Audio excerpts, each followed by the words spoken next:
Oi, gente! E aí, pessoal?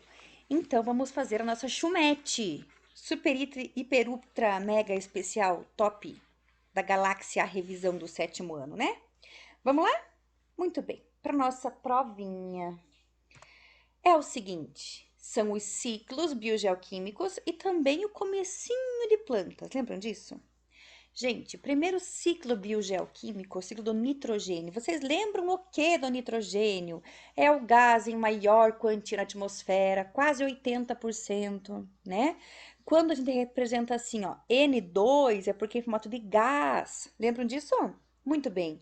O nosso corpo precisa de nitrogênio? Precisa. Como é o gás em maior quantia do nosso corpo? Quero ver quem sabe me responder. No nosso corpo não, na atmosfera. A gente consegue absorver esse gás enquanto a gente inspira? Não, né, povo? Para inspirar, o gás que a gente ocupa é o gás oxigênio. E para a gente expirar é o gás carbônico. Mas então eu nem preciso de nitrogênio, né? Capaz, né? Claro que preciso.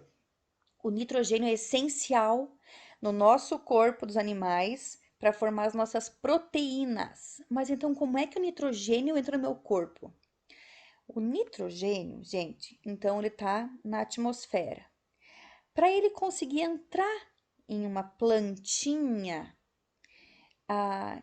existem bactérias no solo que vão pegar esse nitrogênio e vão transformar esse nitrogênio em um formato que a planta consegue absorver, certo? Você não precisa saber que nitrito, nitrato, amônia, nada disso daqui agora. Relaxa a vida, tá? Só precisa saber que são as bactérias nitrificantes, tá? Que vão pegar esse nitrogênio do ar. Também os raios das tempestades aqui ajudam a fixar o nitrogênio no solo, tá, gente? Essas bactérias vão transformar o nitrogênio gasoso de uma forma que as plantas podem absorver. Então, as plantas guardam nitrogênio dentro do corpo delas, certo? Do próprio vegetal.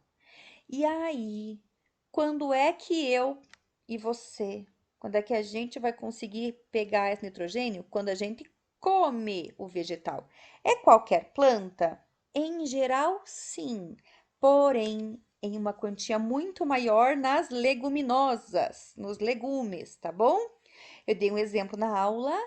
Qual que era? O feijão, muito bem. Mas espera aí, é um ciclo. Eu falei como é que o nitrogênio sai do ar, pelas bactérias, entra nas raízes das plantas, a gente come também a planta e como é que o nitrogênio volta para o ar? Ou quando a planta que está com nitrogênio morre, ou quando eu faço cocô, ou você faz cocô depois de ter comido uma plantinha, ou quando o animal que comeu a plantinha, ou nós, quando a gente morre.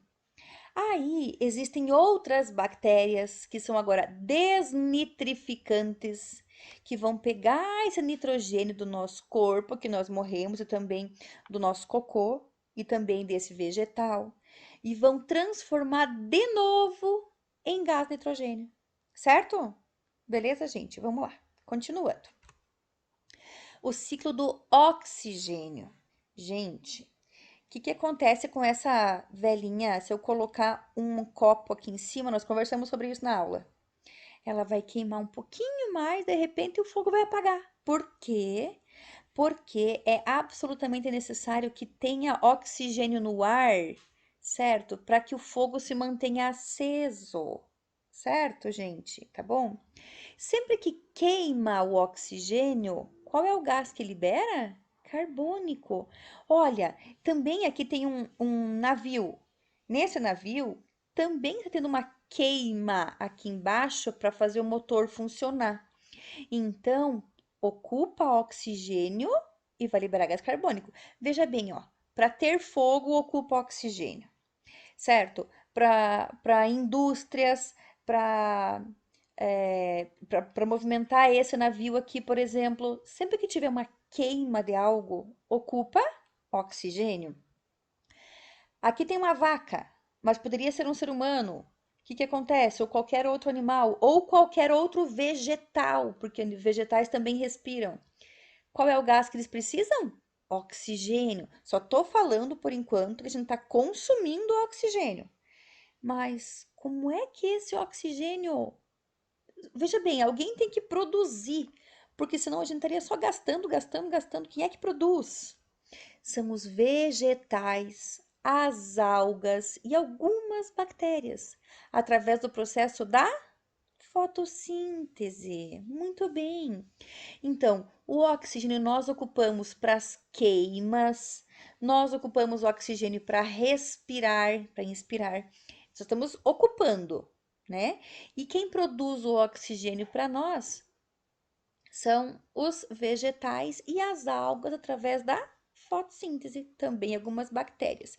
Já vou falar no próximo slide, daqui a pouquinho, sobre a relação entre oxigênio da respiração e sobre a fotossíntese, tá? Já vamos chegar lá. Falando agora, gente, sobre o próximo ciclo, então é o ciclo da água. Pessoal, a água tem um ciclo de vida? Não, né? Então quer dizer que em qualquer parte eu posso começar, porque não tem um começo e um fim, tá? Vamos começar pensando que a água aqui desse local está evaporando. Quando evapora, ela sai do estado líquido para gasoso. Aí, essa água evapora, sobe para a atmosfera, na atmosfera, até que ela encontra uma região mais fria. É quando, por exemplo, tem a água na panela, né? E a gente vai lá e coloca a tampa na panela. Por que que enche de gotinhas em cima da tampa da panela? Porque a tampa tá fria. E aí a água condensa, o vapor condensa. O que era gás se torna agora líquido. Então, quando é vapor, perdão, quando é gasoso, nós não conseguimos ver. Aí onde você está agora, tem água no ar. Você está vendo a água no ar? Não, porque é gasoso. Agora, se você for para fora e você enxergar alguma nuvem, você está vendo a nuvem, então é líquido.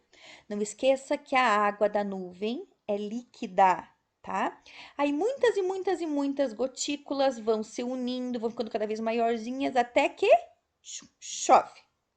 A gente chama precipita porque pode ser tanto em forma de gelo, né? Pode ser neve, pode ser granizo, como pode ser líquido também, chuva. Então a gente fala precipita, tá?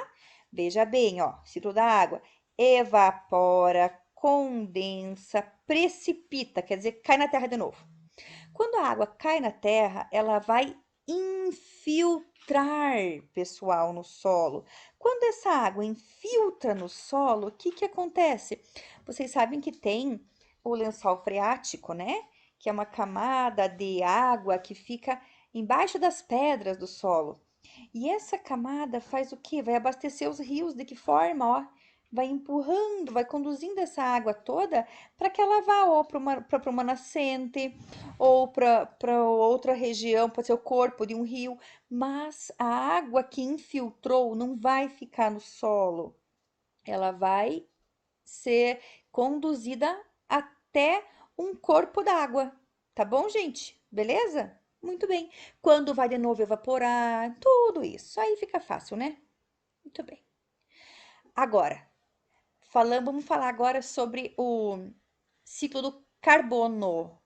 O ciclo do carbono, lembra que nós falamos lá do ciclo do oxigênio, que as indústrias precisam do oxigênio, as que fazem queima, né?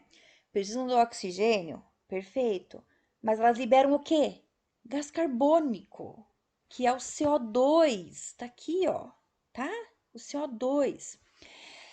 Então, o que que acontece? O efeito estufa, ele é importante? Sim, e muito. É por causa dele que a nossa temperatura não fica negativa durante a noite. Mesmo em verão ou em inverno, né? Fica muito parecida. Pode variar até uns 10, 20 graus. Pode variar em um dia só. Mas se não tivesse o efeito estufa, gente, nós teríamos muito calor durante o dia e durante a noite ia chegar uma temperatura a menos 50 graus Celsius, assim, sabe? Porque perderíamos muito calor, tá? Ou até menos do que isso ainda. Então, veja bem, Quando uma indústria ocupa o oxigênio para fazer uma queima, o que essa indústria libera são os gases do efeito estufa, certo? Principalmente o gás carbônico aqui. E esse gás carbônico, numa grande quantia ao redor do nosso planeta, ele vai aquecer, e eu vou explicar como. Então, gente, o Sol emite raios na Terra. O raio da Terra, do Sol, aquece aqui a nossa Terra. E é esse calor aqui, gente, que não consegue escapar para a atmosfera. Então, é o acúmulo desses gases que segura o calor irradiado pela superfície da Terra. Entenderam, gente? É isso aí, tá? Gente, ó, chegamos agora naquela parte que a Pro falou que ia explicar a relação entre fotossíntese e respiração. Quando a gente respira, inspira, ocupamos o gás oxigênio. Liberamos o gás carbônico. Uma planta respira? Claro que sim. Que gás a planta precisa para respirar? Eu disse respirar.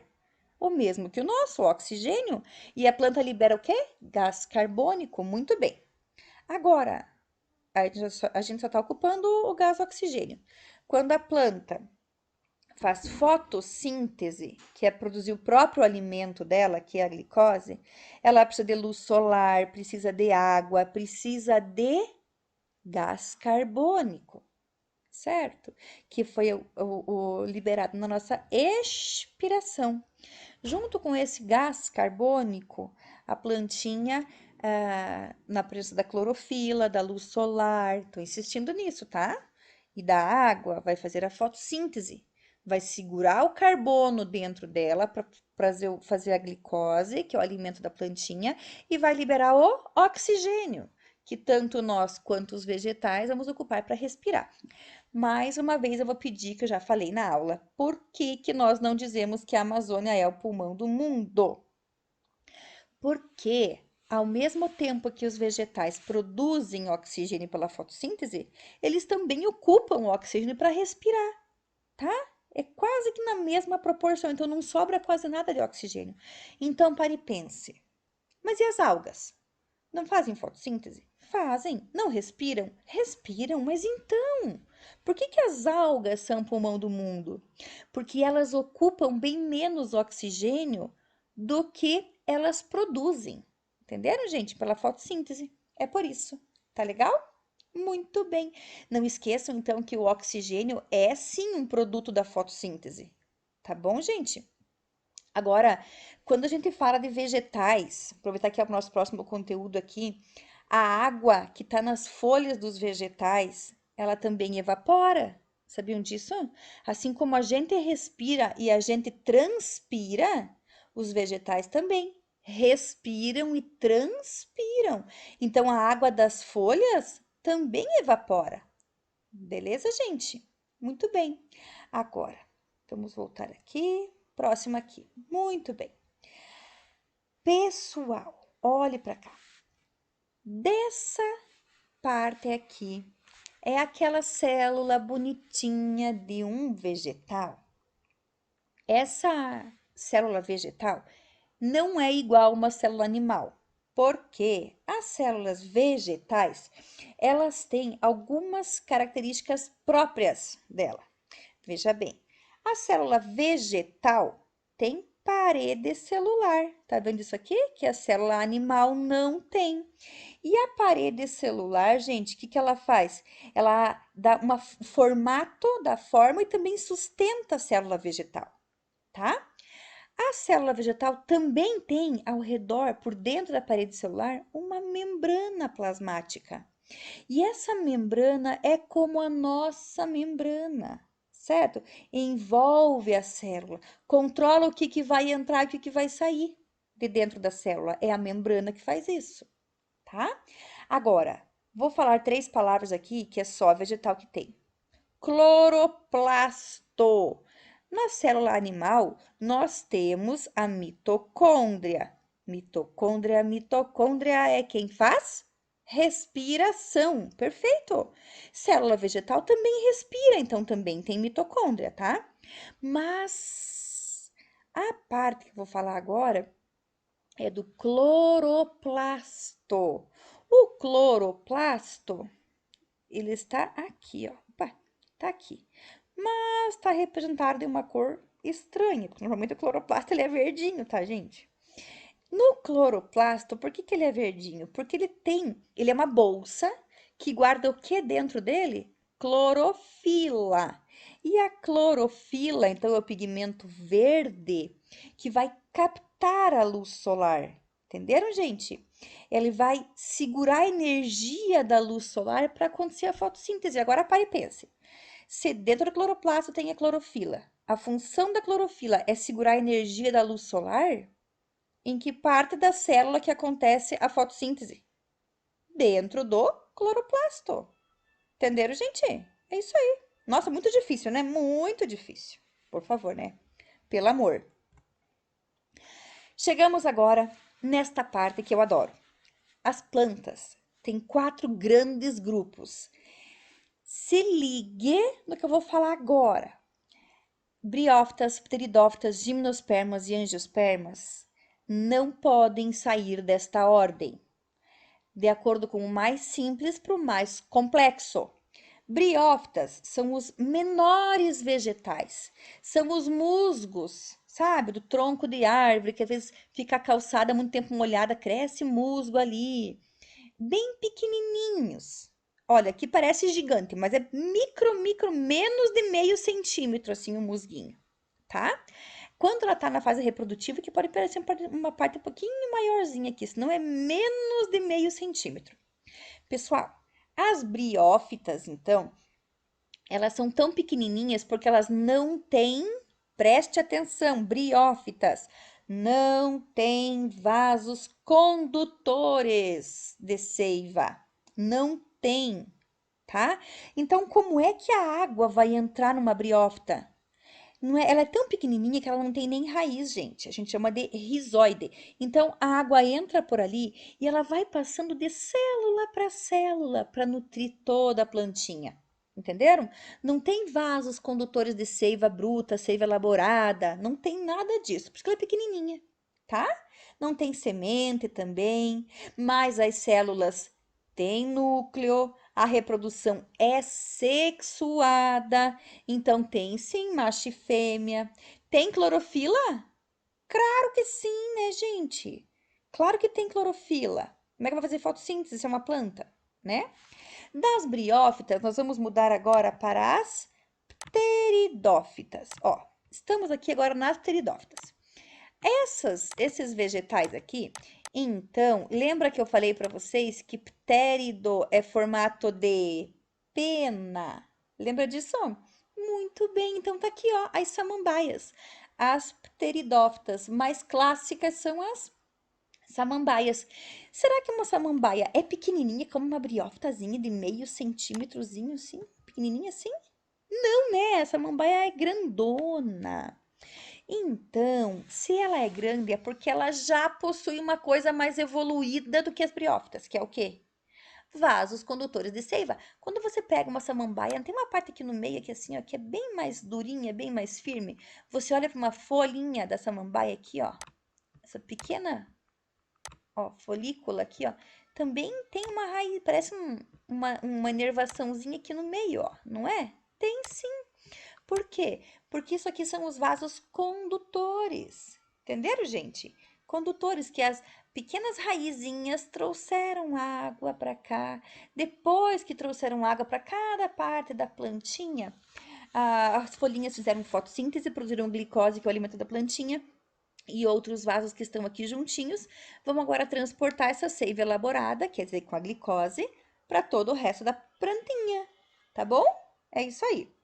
Então, já vimos as briófitas, já vimos as pteridófitas, agora estamos nas gimnospermas, que são as araucárias. Muito bem. Gente, as gimnospermas, então, elas têm vasos condutores? Claro que sim, ao tamanho da árvore, né? E o que que diferencia uma gimnosperma de outros vegetais. A gimnosperma, ela não tem fruto. Não tem fruto. A gente fala que são sementes nuas. Elas fazem fotossíntese? Claro que sim, né, gente? Agora me diga uma coisa: se elas fazem fotossíntese, elas são plantas? São. Elas têm clorofila? Tem. Elas têm vasos condutores? Tem. Tem sementes? Tem. Mas elas não possuem nem flores coloridas e também não possuem frutos. Entenderam, gente? Então, quando você pega uma semente da araucária, que é o pinhão, essa semente da araucária, ela não tem um fruto ao redor dela, é semente nua que a gente fala. E a função do fruto é, sim, ajudar. Olha aqui para essa macieira, ó, uma maçã, que é uma angiosperma. A função do fruto, o que que é? Você come o fruto, e aí, quando você encontra a semente, conforme o animal come a semente, onde ele fizer cocô com a semente vai nascer. É assim que nasce mato na casa da gente. Os passarinhos vão assim, ó, voando e fazendo cocô. Fez cocô com semente, vai nascer um mato ali. É desse jeito. E a gente, se eu for lá na casa de uma pessoa e comi uma laranja, ganhei uma laranja, trouxe para minha casa. Comi laranja na minha casa, peguei e joguei a semente lá na minha horta. Onde eu joguei a semente que eu peguei lá na casa daquela pessoa, vai nascer um pezinho de laranja, certo? Nem sempre é tão fácil assim, né, gente? Mas teoricamente é, tá bom? Beleza? Então, as angiospermas são plantas completas. Raiz, caule, folha, flor, fruto e semente, beleza? E as gimnospermas não têm flores e não têm sementes. Perfeito? Muito bem. Agora, vamos ver. Qual dos grupos vegetais é o mais simples? Briófitas. Qual dos grupos vegetais forma o que a gente chama de tapete verde? Tapete verde porque assim, ó, é bem baixinho e vai soltando esporinhos, onde caem os esporos, vai nascendo mais. É as briófitas, muito bem. Qual deles tem forma de pena? Pteridófitas. Qual deles é o primeiro grupo que tem vasos condutores de seiva? Pteridófitas. Qual deles é o grupo vegetal mais completo, que tem raiz, caule, folha, flor, fruto e semente? Angiospermas. E qual dos grupos que não possuem fruto? É a gimnosperma. Beleza, gente? É isso aí. Bem, eu acho que eu falei bastante coisa, né? Ah, sempre tem alguma coisa a mais que a prof tem que falar. Então, deixa eu dar uma lembradinha. Ô, pessoal, um detalhe assim, ó. Por que que as angiospermas têm a maior biodiversidade de espécies? As angiospermas, essa daqui, ó. Por quê? Porque é muito fácil de levar a semente de um lugar para o outro. Porque eu carrego o fruto junto, certo?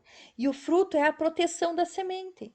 Então, quando o fruto ou estragou, ou a gente comeu o fruto, a gente vai jogar a semente, ou vai expor no lixo, alguma coisa, mas essa semente vai ser transportada. E é muito mais fácil transportar com o fruto que está protegendo a semente. Entenderam, gente? Beleza? Por que que as briófitas são tão pequenininhas? Repetindo, porque elas não têm vasos condutores de seiva. Muito bem. O que que faltou será eu levar? Eu falar? Deixa eu ver. A ordem aqui dos vegetais: briófitas, pteridófitas, gimnospermas e angiospermas. Tá de boa, né? Muito bem. Deixa eu ver. Acho que é isso, meus amores. Ô, pessoal, a camada de ozônio que eu tô vendo aqui agora, o que que ela faz? Ela filtra os raios solares, certo? O ozônio é O3, O3. Tá bom, gente? O nitrogênio tem alguma coisa a ver com a camada de ozônio? O nitrogênio? Não, né, gente? Não. O principal gás do aquecimento global qual é? Carbônico. Muito bem. Deixa eu ver o que mais faltou dizer. Olha, eu acho que a nossa prova tá bem de boa, né? Então, vocês ficam tranquilos, aproveitem, estudem bastante, tá? E se tiver dúvida, pode chamar a prof, que a prof ajuda. Tá bom, anjos? Beijinho, tá? Amo vocês.